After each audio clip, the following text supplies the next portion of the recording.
Members of Congress, I have the high privilege and the distinct honor in presenting to you His Excellency Narendra Modi, Prime Minister of the Republic of India.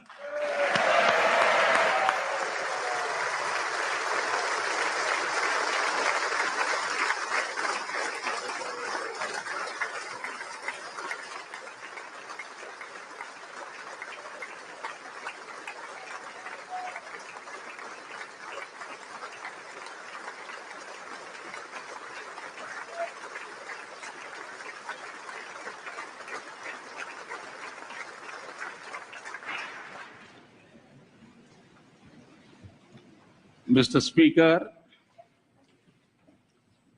Mr. Vice President, distinguished members of the U.S. Congress, ladies and gentlemen, I'm deeply honored by the invitation to address this joint meeting of the U.S. Congress. Thank you, Mr. Speaker, for opening the doors of this magnificent Capitol. This temple of democracy has encouraged and empowered other democracies the world over.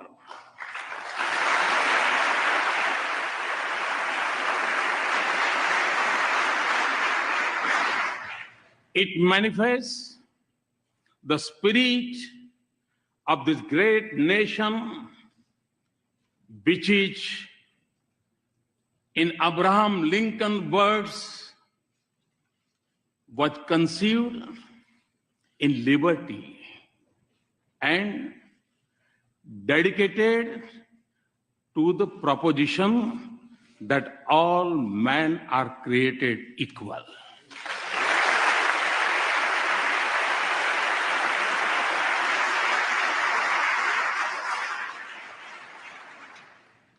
In granting me this opportunity, you have honored the world's largest democracy and its 1.25 billion people.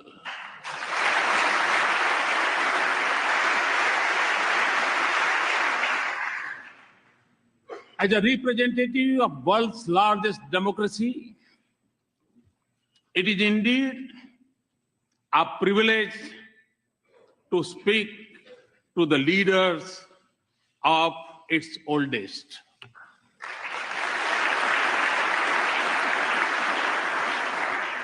Mr. Speaker, 2 days ago, I began my visit by going to the Arlington National Cemetery, the final resting place of many brave soldiers of this great land.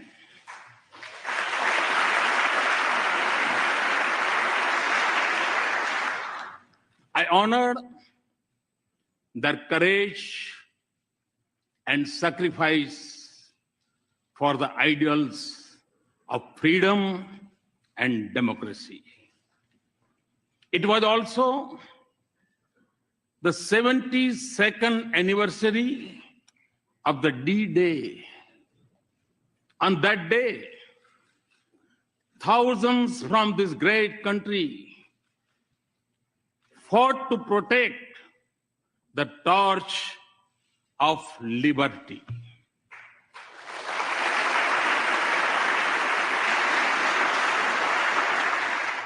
They sacrificed their lives so that the world lives in freedom. I applaud, India applauds the great sacrifices of the men and women from the land of the free and the home of the brave in service of mankind.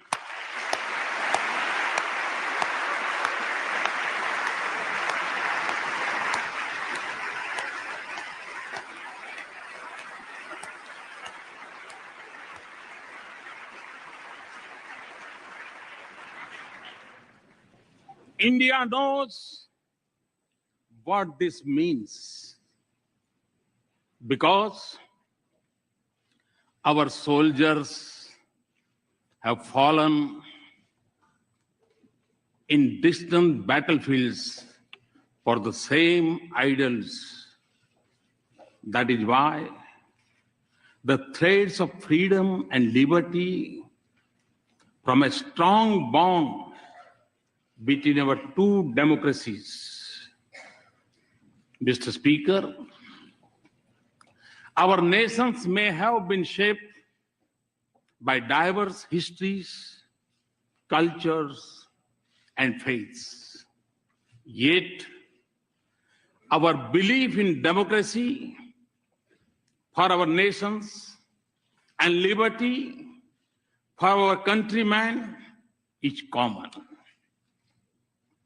The idea that all citizens are created equal is a central pillar of the American Constitution.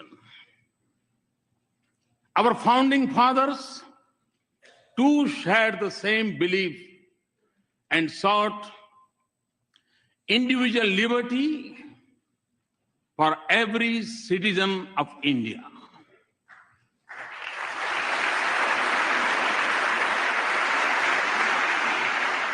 There were many who doubted India when, as a newly independent nation, we repose our faith in democracy. Indeed, wagers were made on our future, but the people of India did not waver. Our founders created a modern nation with freedom, democracy, and equality at the essence of its soul. And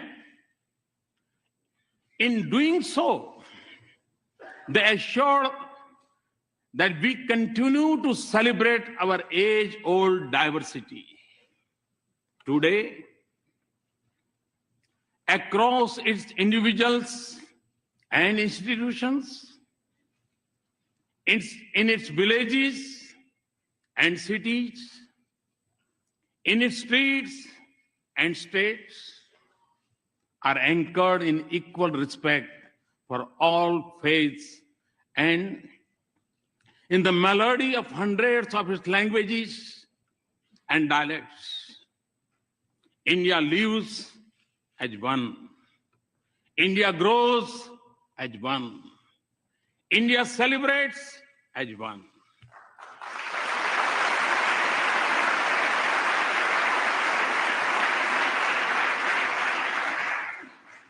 Mr. Speaker, modern India is in its 70th year. For my government, the Constitution is its real holy book. And in that holy book, freedom of faith, speech, and franchise, and equality of all citizens, regardless of background, are enshrined as fundamental rights.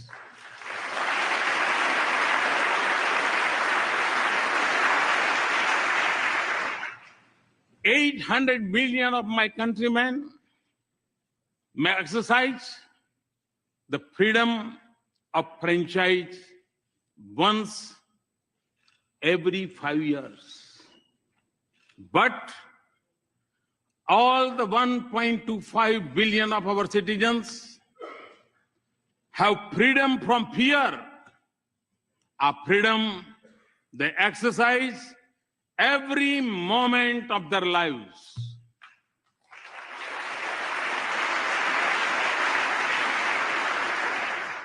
Distinguished members, engagement between our two democracies has been visible in the manner in which our thinkers impacted one another and shaped the course of our societies.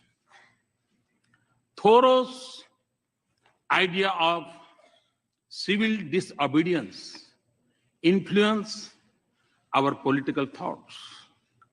And similarly, the call by the great sage of India, Swami Vivekananda, to embrace humanity was most famously delivered in Chicago.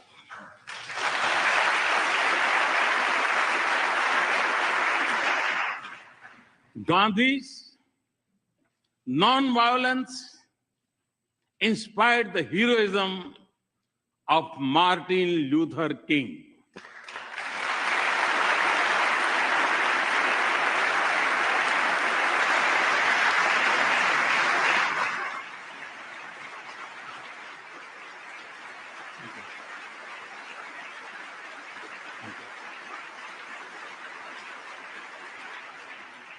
Today, a mere distance of 3 miles separates the Martin Luther King Memorial at Tidal Basin from the statue of Gandhi at Massachusetts Avenue.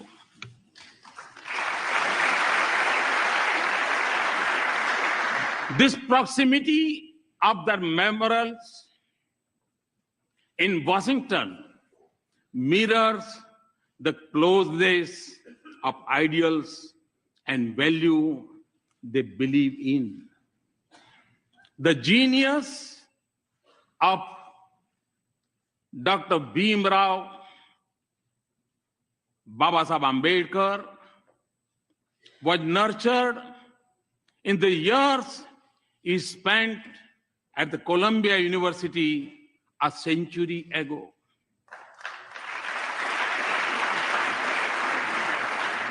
The impact of US Constitution on him was reflected in his drafting of the Indian Constitution some 3 decades later.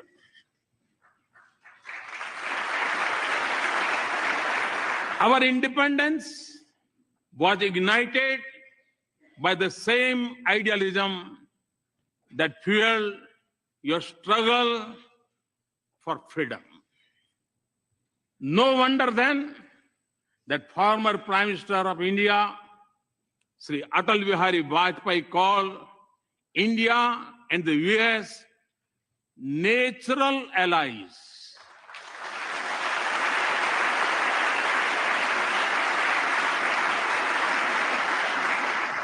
No wonder that the shared ideals and common philosophy of freedom shape the bedrock of our ties. No wonder then that President Obama has called our ties the defining partnership of the 21st century.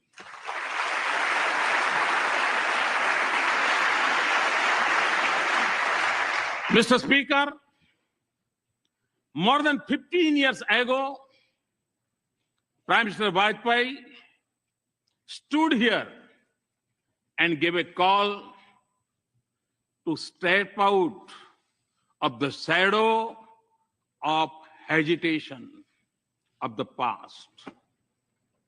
The pages of our friendship since then tell a remarkable story. Today, our relationship has overcome the hesitations of history.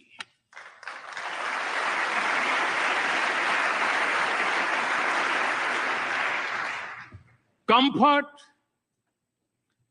candor, and convergence define our conversations.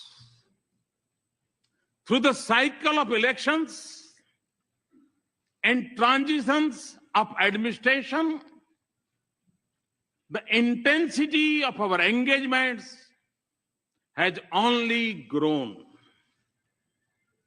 And in this exciting journey, the US Congress has acted as its compass. You have helped us turn barriers into bridges of partnership.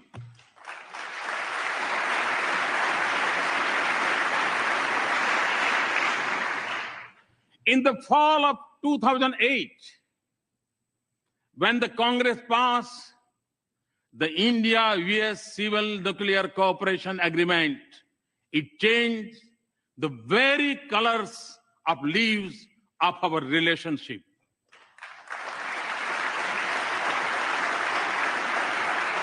We thank you for being there when the partnership needed you the most. You have also stood by us in times of sorrow. India will never forget the solidarity shown by the US Congress when terrorists from across our border attacked Mumbai in November of 2008.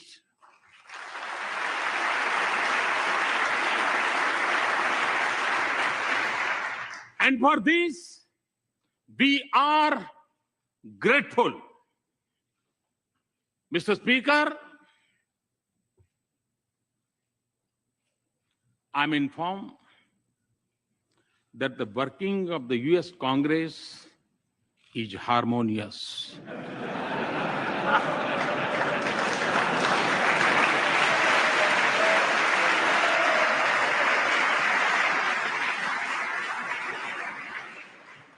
I'm also told that you are well known for your bipartisanship.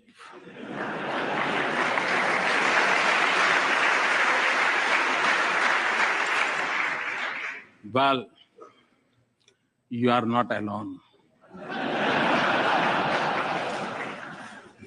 Time and again, I have also witnessed a similar spirit in the Indian Parliament.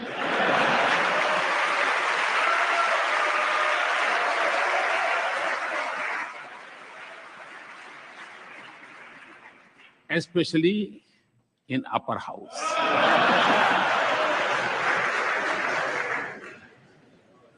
So, as you can see, we have many shared practices. Mr. Speaker, as this country knows well, every journey has its pioneers. Very early on, they shaped a development partnership, even when our meeting ground was more limited. The genius of Norman Borlaug brought the Green Revolution and food security to my country.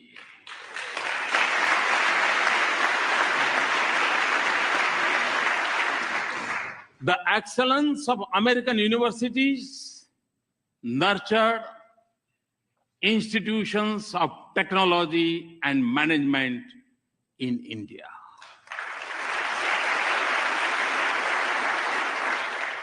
And I could go on, but fast forward to the present. The embrace of our partnership extends to the totality of human endeavor. From the depths of the oceans to the vastness of the space. Our science and technology collaboration continues to help us in cracking the age-old problems in the fields of public health, education, food, and agriculture. Ties of commerce and investment are flourishing.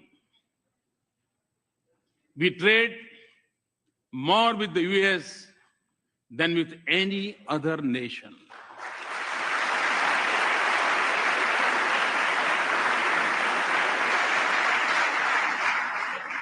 And the flow of goods, services, and capital between us generates jobs in both our societies. As in trade, so in defense. India exercises with the United States more than we do with any other partner.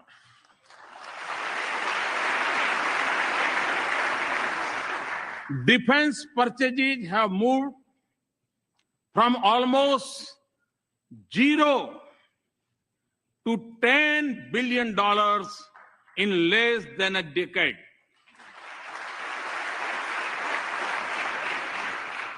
Our cooperation also secures our cities and citizens from terrorists and protects our critical infrastructure from cyber threats. Civil nuclear cooperation, as I told President Obama yesterday, is a reality. Mr. Speaker, our people-to-people links are strong. And there is a close cultural connect between our societies. Siri, You are familiar with the Siri. Siri tells us that India's ancient heritage of yoga has over 30 million practitioners in the US.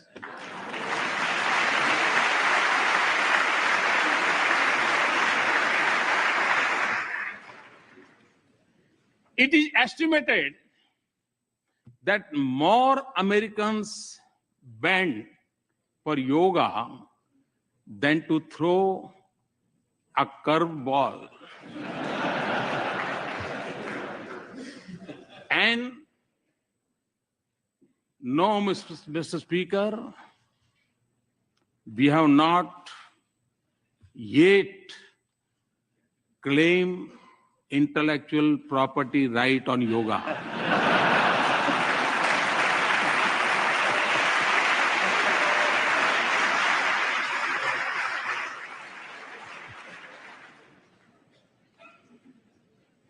Connecting our two nations is also a unique and dynamic bridge of 3 million Indian Americans.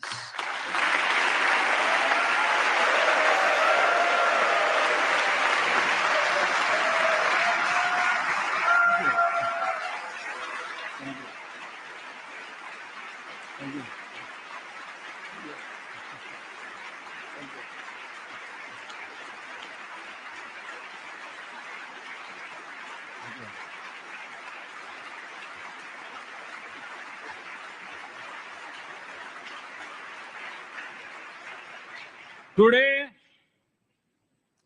they are among your best CEOs, academics, astronauts, scientists, economists, doctors, even spelling bee champions.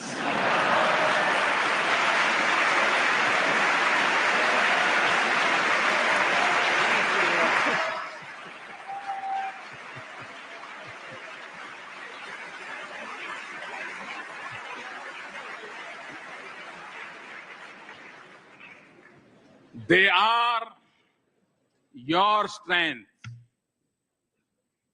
They are also the pride of India.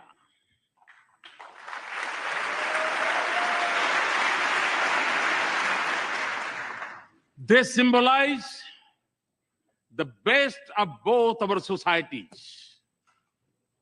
Mr. Speaker, my understanding of your great country began long before I entered public office.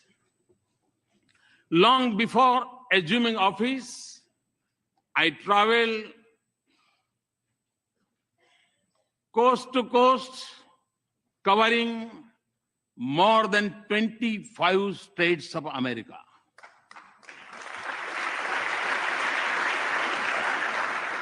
I realized then that the real strength of the US was in the dreams of its people and the boldness of their ambitions.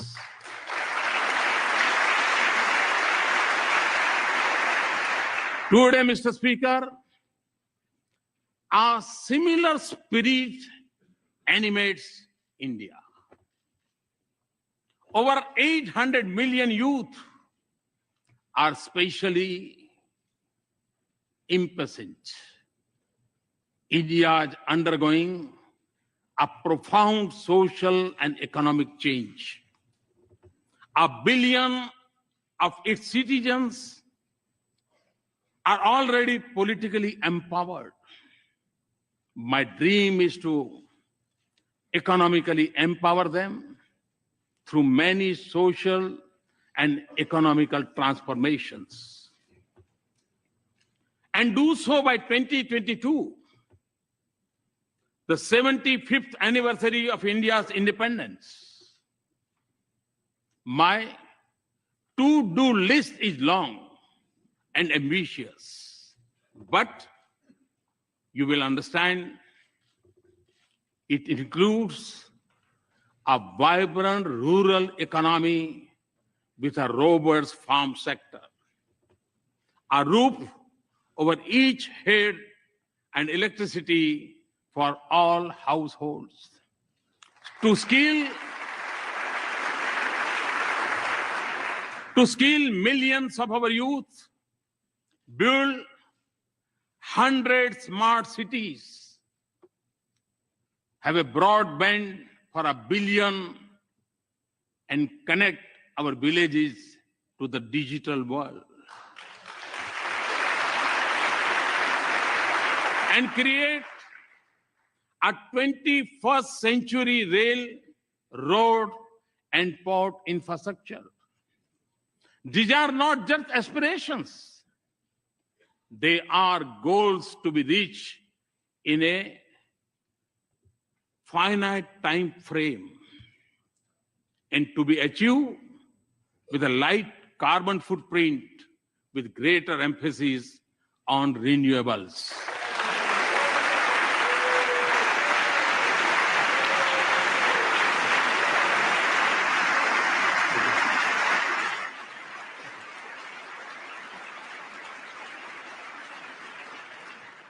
Mr. Speaker, in every sector of India's forward march, I see the US as an indispensable partner.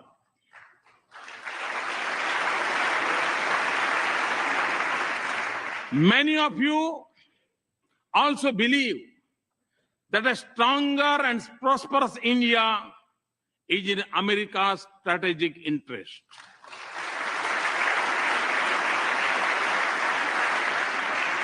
Let us work together to convert shared ideals into practical cooperation. There can be no doubt that in advancing this relationship, both nations stand to gain as the US businesses search for new areas of economic growth, markets for their goods, a pool of skilled resources, and a global locations to produce and manufacture. India could be their ideal partner.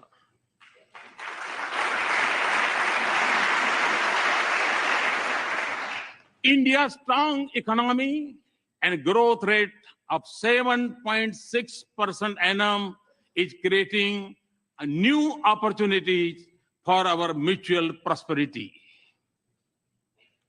Transformative American technologies in India and growing investment by Indian companies in the United States both have a positive impact on the lives of our citizens. Today, for the global research and development centers, India is the destination of choice for the US companies. Looking eastward from India across the Pacific, the innovation strength of our two countries comes together in California.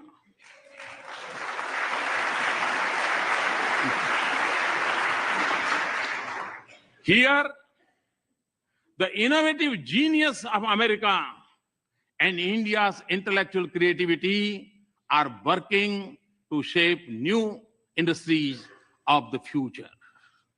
Mr. Speaker, the 21st century has brought with it great opportunities, but it has also come with its own set of challenges. While some parts of the world are islands of growing economic prosperity, others are mired in conflicts. In Asia, the absence of an agreed security architecture creates uncertainty. Threats of terror are expanding and new challenges are emerging in cyber and outer space. And global institutions conceived in 20th century seem unable to cope with new challenges or take on new responsibilities.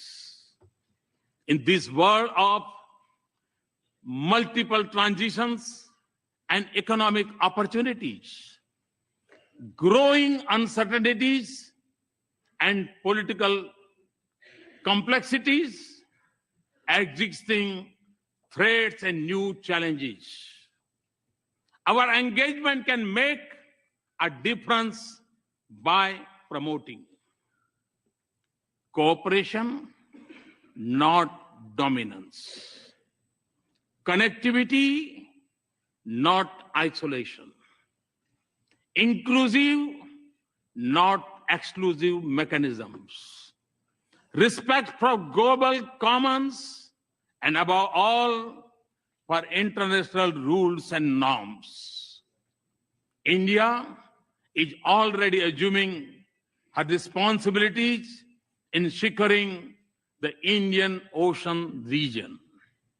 A strong India-US partnership can anchor peace, prosperity, and stability from Asia to Africa and from Indian Ocean to the Pacific.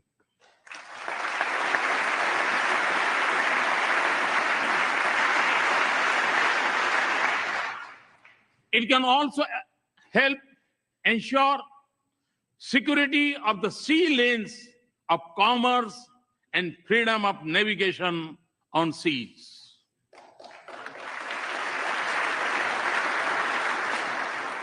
But the effectiveness of our cooperation would increase if international institutions frame with the mindset of the 20th century, where they reflect the realistic of today. Mr. Speaker, before arriving in Washington, D.C., I had visited Herat in western Afghanistan to inaugurate Afghan-India Friendship Dam built with Indian assistance.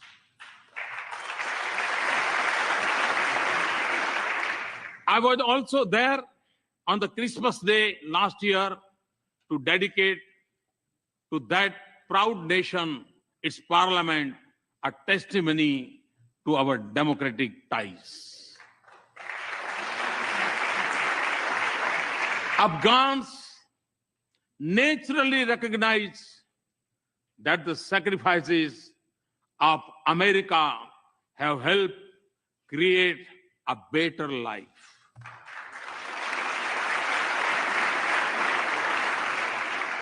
But your contribution in keeping the region safe and secure is deeply appreciated by even beyond.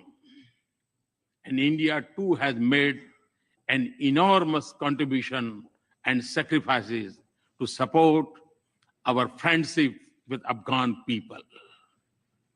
A commitment to rebuild a peaceful and stable and prosperous Afghanistan is our shared objective. 8 distinguished members, not just in Afghanistan, but elsewhere in South Asia and globally, terrorism remains the biggest threat. In the territory stretching from west of India's border up to Africa, it may go by different names, from Lashkar-e-Taiba to Taliban to ISIS, but its philosophy is common, of hate, murder, and violence. Although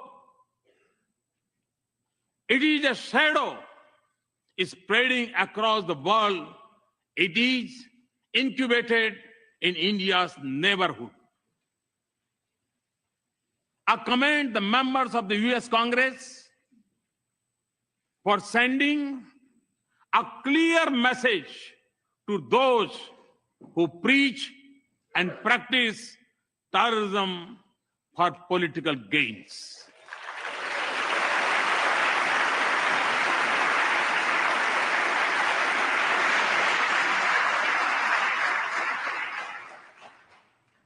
Refusing to reward them is the first step towards holding them accountable for their actions.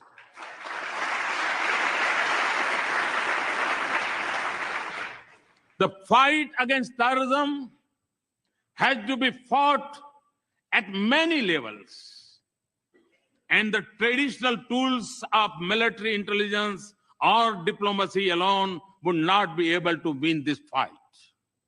Mr. Speaker, we have both lost civilians and soldiers in combating terrorism.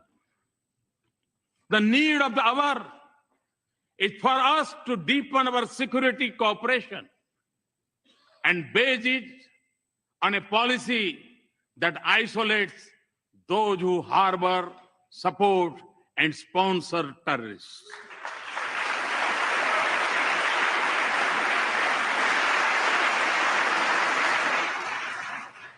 That does not distinguish between good and bad terrorists, and that delinks religion from terrorism.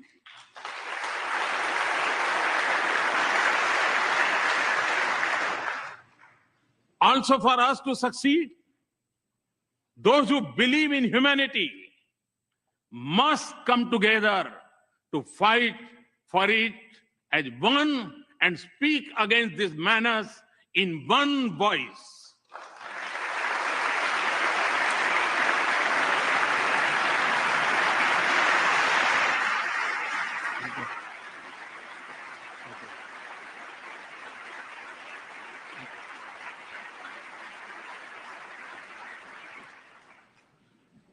Terrorism must be delegitimized.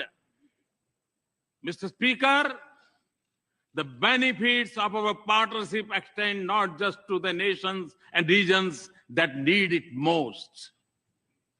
On our own, and by combating our capacities, we are also responding to other global challenges, including when disaster strikes and where humanitarian relief is needed. From our shore, we have evacuated thousands from Yemen, Americans and Indians and others. Nearer home, we have the first responders during Nepal's earthquake, in the Maldives water crisis, and most recently during landslide in Sri Lanka.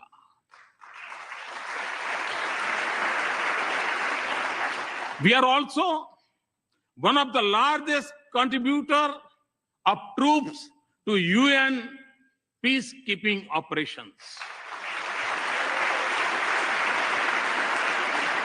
Often, India and the US have combined their strengths in science and technology and innovation to help fight hunger, poverty, disease, and literacy in different parts of the world. The success of our partnership is also opening up new opportunities for learning, security, and development from Asia to Africa. And the protection of environment and caring for the planet is central for our shared vision of a just world.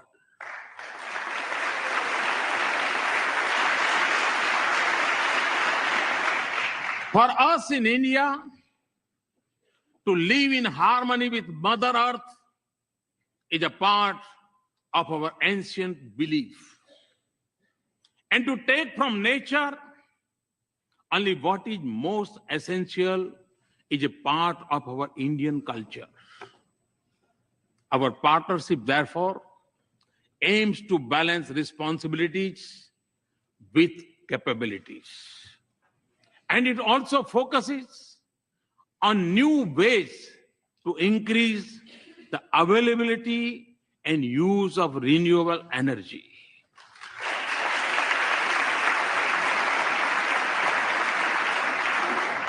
A strong US support for our initiative to form an international solar alliance is one such effort.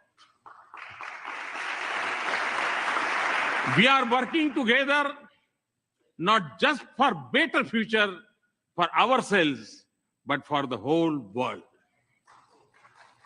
This has also been the goal of our efforts in G20, East Asia Summit, and climate change summits.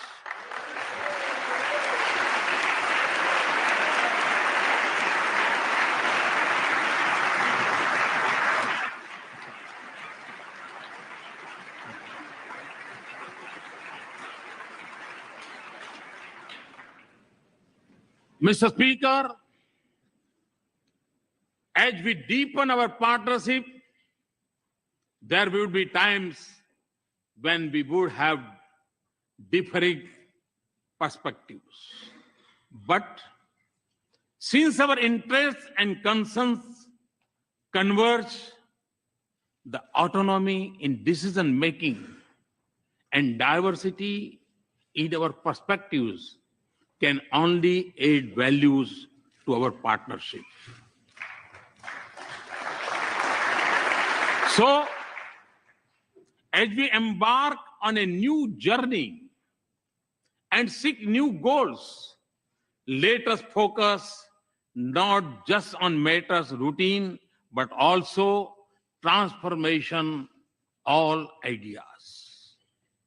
Ideas which can focus not just on creating wealth, but also creating value for our societies.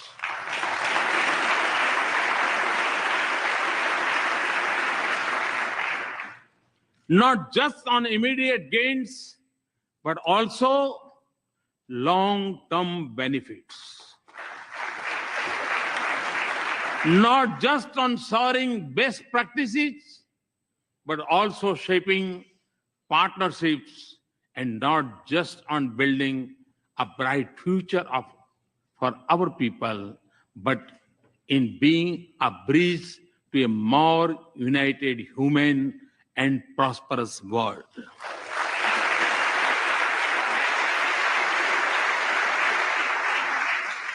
And important for the success of this journey would be a need to view it with new eyes and new sensitivities. When do this, we will realize the full promise of this extraordinary relationship. Mr. Speaker, in my final thoughts and words, let me emphasize that our relationship is prime for a momentous future. The constraints of the past are behind us, and foundations of the future are firmly in place. In the lines of Walt Whitman, the orchestra have sufficiently tuned their instruments. The baton has given the signal. And to that, if I might add, there is a new symphony in play.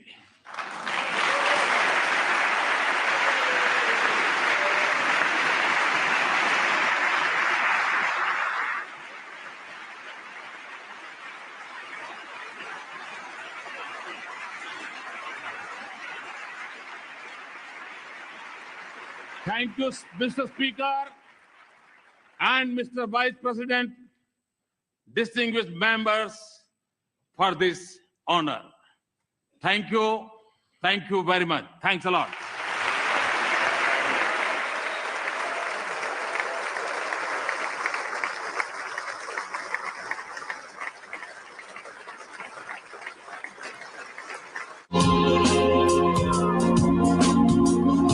Были и сложности в российско-грузинских отношениях.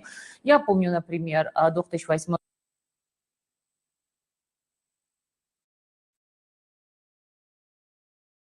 अब खत्म हुआ और प्रधानमंत्री नरेंद्र मोदी पहुंच चुके हैं।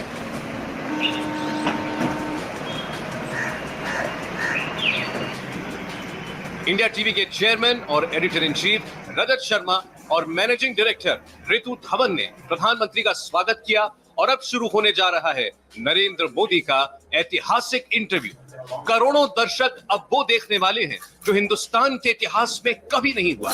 तो शुरू हो रहा है प्रधानमंत्री नरेंद्र मोदी का ऐतिहासिक इंटरव्यू सीधे जवाहरलाल नेहरू स्टेडियम से।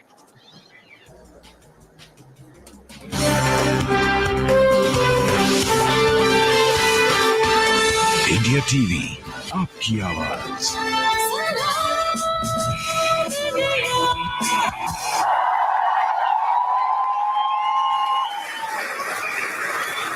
नमस्कार, इंडिया टीवी पर आपका बहुत बहुत स्वागत है। आज आप एक नए इतिहास के गवाह होने वाले हैं। कुछ ही देर में हम इतिहास का एक नया पन्ना लिखने वाले हैं। ये 17वां चुनाव है। 16 लोकसभा इलेक्शन हुए, 15 प्रधानमंत्री हमने देखे, लेकिन पहली बार एक प्रधानमंत्री जनता के सामने आएंगे अपने 5 साल के काम का हिसाब देने। टीवी की दुनिया में ऐसा पहले कभी नहीं हुआ। प्लीज वेलकम भारत के प्रधानमंत्री Narendra Damodar Das Modi.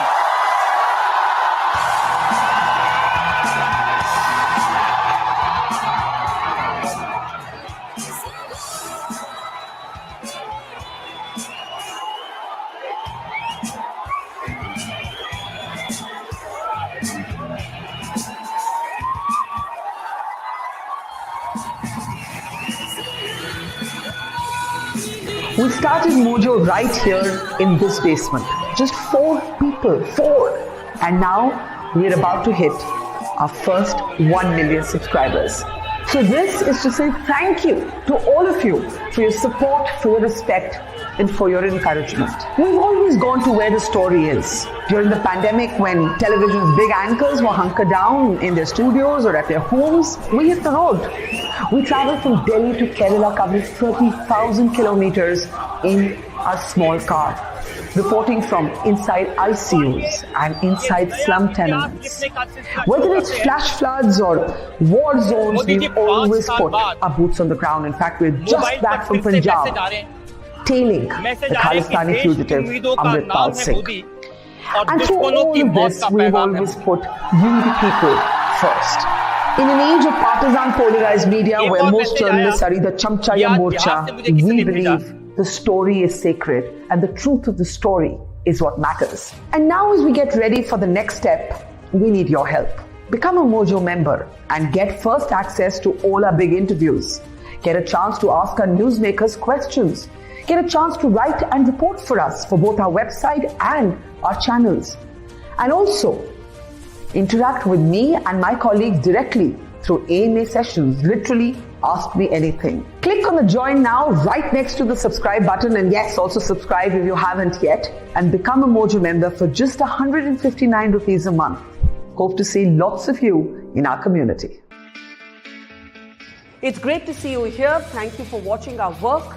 If you haven't subscribed yet, don't forget to click the bell icon and subscribe to Mojo Story and support independent, robust journalism.